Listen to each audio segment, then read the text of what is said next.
We all know that Battleground games have these super cool effects for everything, from the ground cracking and the abilities to the cinematic like ultimates. However, these kinds of games are extremely sweaty, so you wouldn't have a fun time here for weeks as a beginner.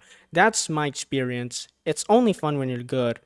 However, there's a Battlegrounds game with Marvel and DC characters that you can play as, which is called Marvel and DC Superheroes. This looks very low budget, and not even low budget enough for it to be a retro aesthetic or something. It doesn't look promising until you play the game. There are a lot of characters that you can choose from. My personal favorite is Batman, but for now, I'll choose some other hero or villain.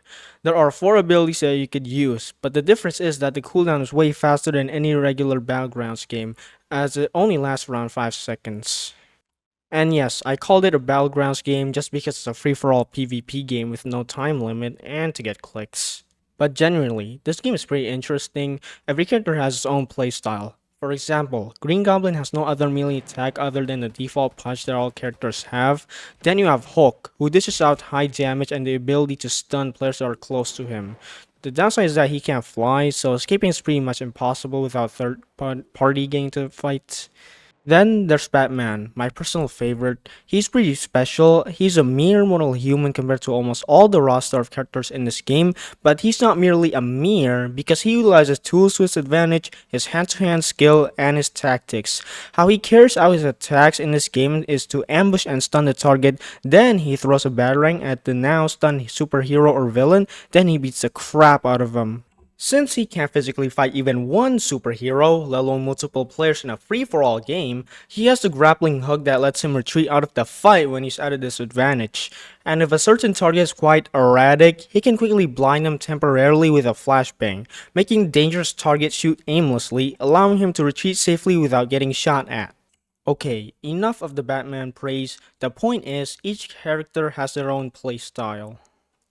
Not only that, you don't need as much skill as a regular Battlegrounds game or an FPS game. The gameplay can be simplified to basically mashing buttons together, but it's not brain dead either as you do have to use your brain playing most of the characters, and that's because some characters allow brain dead gameplay, which is one of the issues with this game.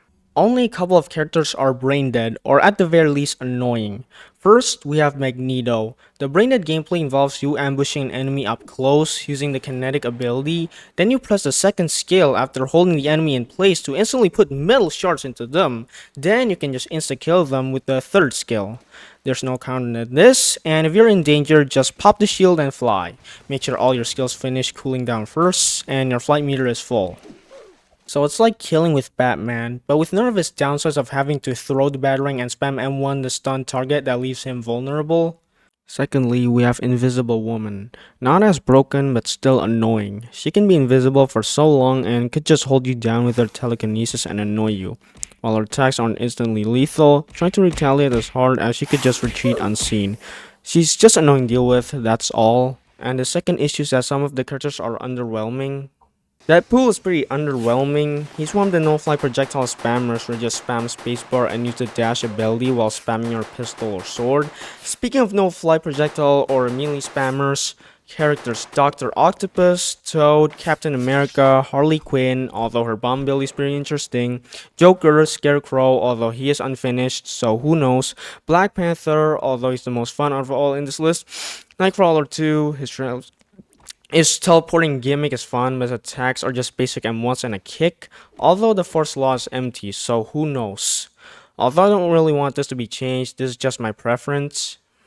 Not only that, but there are also underpowered characters. Some of the ones that I mentioned can at least give you decent performance by just spamming your abilities and holding jump, but the characters Dr. Octopus, Toad, Spider-Man, and Scarecrow are really underpowered.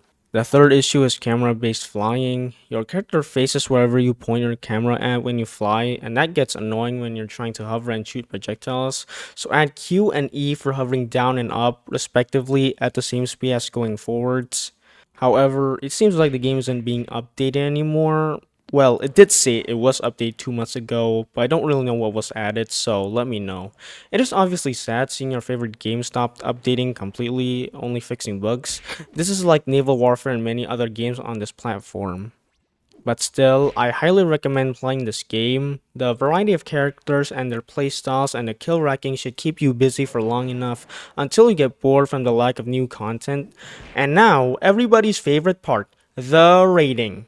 I give this an 8 out of 10, I recommend it, although for me, I was a bit bored playing this since I've been playing it for so long. Anyways, I hope you enjoyed my video. Thanks for watching. Menlogs out.